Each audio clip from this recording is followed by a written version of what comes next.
Hi అండి, అందరికీ నమస్తే. Welcome back to magical hands and garden. అందరికీ ముందుగా హ్యాపీ రిపబ్లిక్ డే. ఇవాళ మనం ఎంతో విశిష్టమైన మరియు గర్వించదగ్గ గణతంత్ర దినోత్సవం గురించి తెలుసుకుందాం. అలాగే మీకు మన ఇండియా మ్యాప్ కూడా డ్రాప్ చేసి చూపిస్తానండి. వీడియోను ఎక్కడ స్కిప్ చేయకుండా చూడండి. ప్రతి ఒక్కటి అర్థమయ్యే విధంగా క్లియర్గా చెబుతూ చూపిస్తాను. వీడియో షేర్ చేసి మన ఛానల్ని ఫాలో చేయండి. గణతంత్ర దినోత్సవం భారతదేశ చరిత్రలో 1950 సంవత్సరం జనవరి 26న భారతీయులందరూ గుర్తుపెట్టుకోవలసిన అతి ముఖ్యమైన రోజు. దాదాపుగా 200 సంవత్సరాల పాటు బ్రిటిష్ వారి పాలనలో మగ్గిన మన దేశానికి ఎందరో మహానుభావులు కష్టానికి ఫలితంగా 1947 ఆగస్టు 15న మన దేశానికి స్వతంత్రం లభించినప్పటికీ మనకంటూ సొంత రాజ్యాంగం లేదు. బ్రిటిష్ వారి మన దేశం నుండి వెళ్ళగొట్టిన తర్వాత మన దేశాన్ని మనమే పరిపాలించుకోవడానికి ఒక రాజ్యాంగాన్ని తయారు చేసుకోవలసి వచ్చింది. మన రాజ్యాంగ రచనకు ఎంతోమంది మేధావులు వివిధ దేశాల రాజ్యాంగాలను పరిశీలించి అధ్యయనం చేసి ప్రజాస్వామ్య విధానంలో రూపొందించారు. అనేక సవరణల అనంతరం 1949 నవంబర్ 26న దీన్ని రాజ్యాంగ పరిషత్ ఆమోదించినప్పటికీ ఇది జనవరి 26, 1950 నుండి అమల్లోనికి వచ్చింది. భారత రాజ్యాంగాన్ని రూపొందించేందుకు 2 సంవత్సరాల 11 నెలలు 18 రోజుల కాలం పట్టింది. ఈ మన రాజ్యాంగం బ్రిటిష్ ప్రభుత్వంచే నిర్మించబడ్డ గవర్నమెంట్ ఆఫ్ ఇండియా యాక్ట్ 1935 చట్టాన్ని తొలగించింది.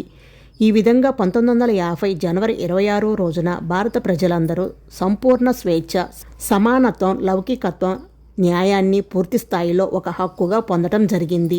మన భారత గడ్డ మీద పుట్టిన ప్రతి ఒక్కరూ స్వేచ్ఛగా జీవించటానికి, హక్కులను పొందడానికి, సమాన న్యాయాన్ని మరియు అందరూ చదువుకునే అర్హతని కల్పించింది మన భారత రాజ్యాంగమే.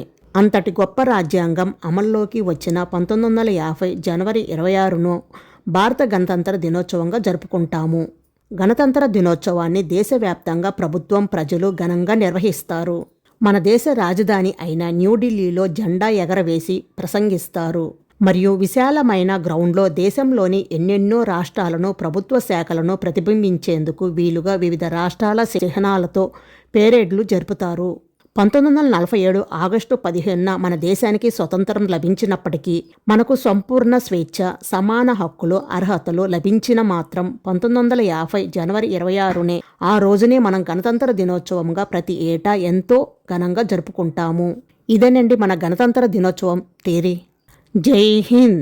ఇవాళ మనం ఎంతో విశిష్టమైన మరియు గర్వించదగ్గ గణతంత్ర దినోత్సవం గురించి తెలుసుకున్నాం కదా.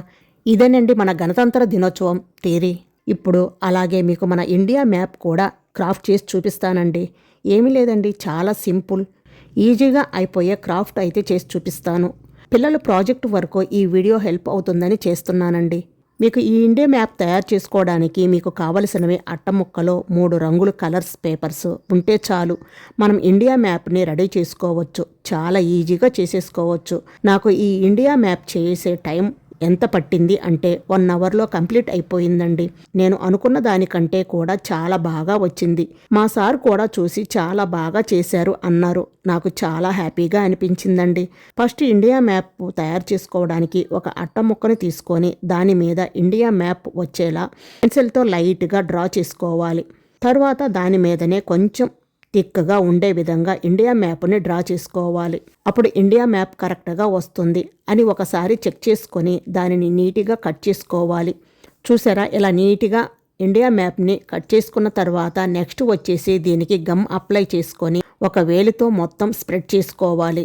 ఇలా వేలితో మొత్తం స్ప్రెడ్ చేసి ఇప్పుడు థర్మోకోల్ బాల్స్ ఉంటాయి కదండి, వాటిని అంటించుకోవాలి. నా దగ్గర ఓన్లీ వైట్ ఉన్నాయి కాబట్టి వైట్ మొత్తం అంటించుకొని దాని మీద కలర్ వేసుకుంటాను.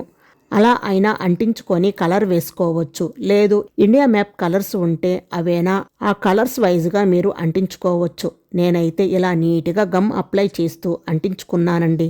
పిల్లలు ఇలా ప్రాజెక్ట్ వర్క్ చేస్తే వాళ్ళు ఇంకా మంచి మంచి ఈజీ క్రాఫ్ట్లు చేయగలరు. అప్పుడప్పుడు ఇలా పిల్లల చేత స్కూల్లో ప్రాజెక్ట్ వర్క్ ఇస్తారు.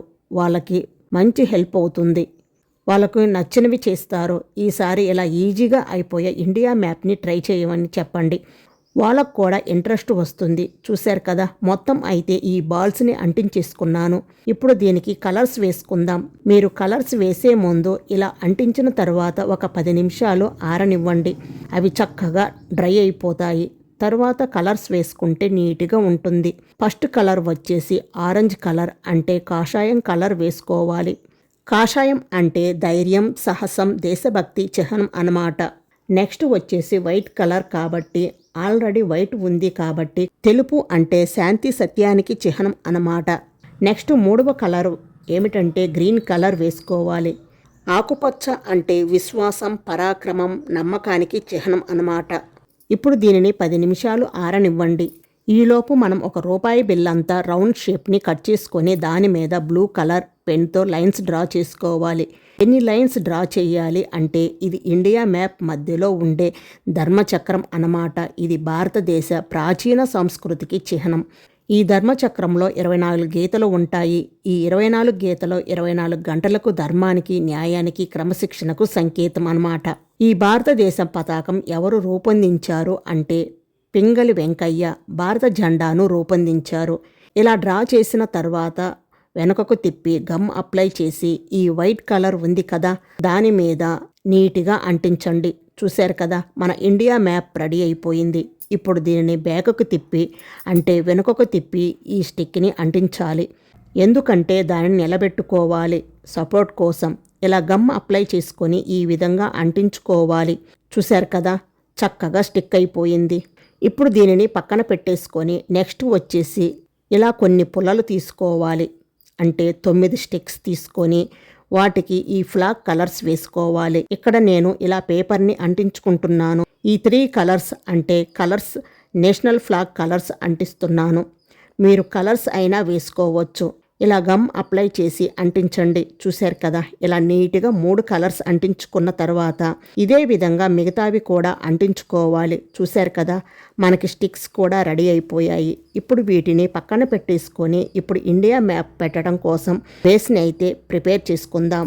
దానికోసం ఒక అట్ట ముక్కను తీసుకోవాలి. ఆ అట్ట ముక్క సైజు వచ్చేసి 22 x 22 సెంటీమీటర్లు విడ్త్తో కట్ చేసుకోవాలి. ఇప్పుడు దీనిని ఒక వైట్ పేపర్ మీద పెట్టి 4 వైపులా గమ్ అప్లై చేసుకుంటూ నీట్గా అంటించుకోవాలి. చూశారు కదా, ఇలా నీట్గా అంటించుకోవాలి.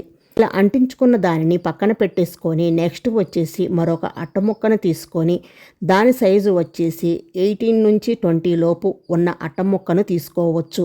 ఇలా తీసుకున్న ఈ అట్ట ముక్కను బ్లూ కలర్ పేపర్ మీద పెట్టి గమ్ అప్లై చేసుకుంటూ 4 వైపులా నీట్గా అంటించుకోవాలి. చూశారు కదా, బ్లూ కలర్ సీట్ కూడా రెడీ అయిపోయింది.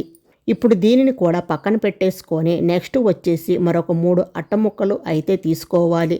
అది కూడా సైజు వారీగా తీసుకోవాలి. ఇప్పుడు దీనికి గమ్ అప్లై చేసుకుంటూ ఫస్ట్ అట్ట ముక్క సైజు వచ్చేసి 10 x 10 సెంటీమీటర్లు తీసుకోవాలి. రెండవ అట్ట ముక్క సైజు వచ్చేసి 8 x 8 సెంటీమీటర్లు తీసుకోవాలి. మూడవ అట్ట ముక్క సైజు వచ్చేసి 6 x 6 సెంటీమీటర్లు తీసుకోవాలి. ఈ 3 సైజులు తీసుకొని గమ్ అప్లై చేసుకొని ఎందుకంటే బేస్ అనేది హైట్గా కనపడటం కోసం ఇలా నీట్గా అంటించుకున్నారు కదా. ఇప్పుడు ఈ మూడింటిని 3 కలర్స్ అంటించుకోవాలి. ఫస్ట్ కలర్ వచ్చేసి గ్రీన్ పేపర్ గమ్ అప్లై చేసుకొని 4 వైపులా నీట్గా అంటించుకోవాలి. ఇలా అంటించిన గ్రీన్ కలర్ అట్ట ముక్కలు పక్కన పెట్టేసుకొని నెక్స్ట్ వచ్చేసి వైట్ కలర్ అంటించుకోవాలి. ఇది కూడా 4 వైపులా నీట్గా అంటించుకోవాలి. ఇది అంటించిన తర్వాత దీనిని కూడా పక్కన పెట్టేసుకొని ఇప్పుడు ఆరెంజ్ కలర్ కూడా నీట్గా 4 వైపులా అంటించుకోవాలి. ఇలా 3 కలర్స్ నీట్గా అంటించుకున్నాం కదా. ఇప్పుడు వీటిని ఏమి చెయ్యాలి అంటే ఒకదాని మీద ఒకటి పెట్టి అంటే సైజు వారీగా పెట్టుకొని అంటించుకోవాలి. ఇలా వైట్ కలర్ అట్ట ముక్కను గమ్ అప్లై చేసి ఈ గ్రీన్ కలర్ అట్ట ముక్క మీద అంటించుకోవాలి. నెక్స్ట్ వచ్చేసి ఆరెంజ్ కలర్ అట్ట ముక్కను తీసుకొని దానికి గమ్ అప్లై చేసుకొని ఈ వైట్ కలర్ అట్ట ముక్క మీద అంటించుకోవాలి. చూశారు కదా, మనకి ఒక బేస్ అయితే రెడీ అయిపోయింది. ఇప్పుడు ముందుగా రెడీ చేసి పెట్టుకున్న వైట్ బ్లూ కలర్ అట్టలు ఉన్నాయి కదా, అవి తీసుకొని ఆ వైట్ అట్ట ముక్క మీద ఈ విధంగా అయితే సైజుల వారీగా అంటించుకోవాలి.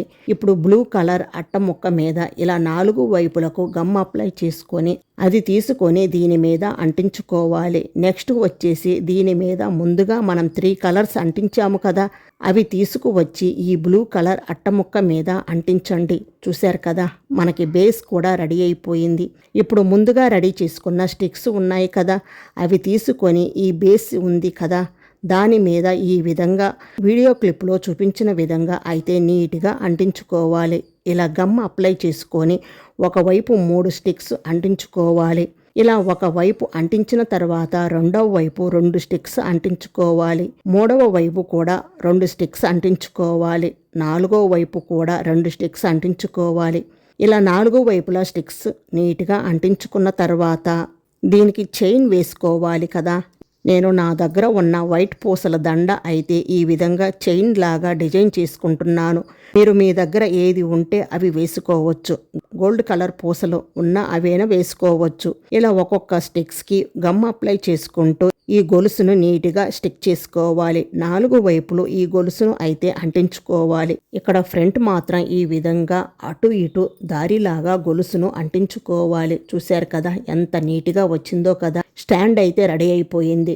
ఇప్పుడు ఇలా కొన్ని ముత్యాలు అయితే తీసుకున్నాను. 9 స్టిక్స్ ఉన్నాయి కదా, వాటికి గమ్ అప్లై చేసుకొని ఈ పూసలను వాటి మీద అంటించుకోవాలి. ఇవి అంటించిన తర్వాత ఇంకా నీట్గా వచ్చింది కదా. ఇప్పుడు మధ్యలో ఆరెంజ్ కలర్ ఉంది కదా, దాని మీద కొంచెం హోల్ చేసుకొని ఆ స్టాండ్లో మనం ముందుగా రెడీ చేసుకున్న మన ఇండియా మ్యాప్ని పెట్టుకోవాలి. అంతేనండి, చూశారు కదా చాలా చాలా నీట్గా వచ్చింది. నేను అనుకున్న దానికంటే కూడా చాలా బాగా వచ్చింది. చూశారు కదా చాలా ఈజీగా మనం ఇండియా మ్యాప్ని తయారు చేసుకోగలం. మనం చెయ్యాలి అని అనుకుంటే చాలు ఏదైనా సాధించగలం.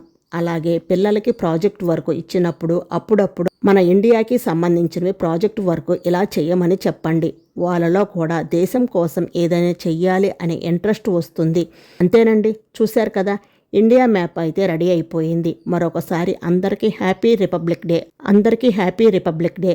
I love my India. జై హింద్. వీడియో మీకు నచ్చినట్లయితే లైక్ చేసి మీ ఫ్రెండ్స్ అండ్ మీ ఫ్యామిలీ మెంబర్స్కి షేర్ చేయండి. అలాగే మరిన్ని బ్యూటిఫుల్ వీడియోల కోసం magical hands and garden YouTube ఛానల్ని తప్పకుండా సబ్స్క్రైబ్ చేసుకోండి. Thank you for watching.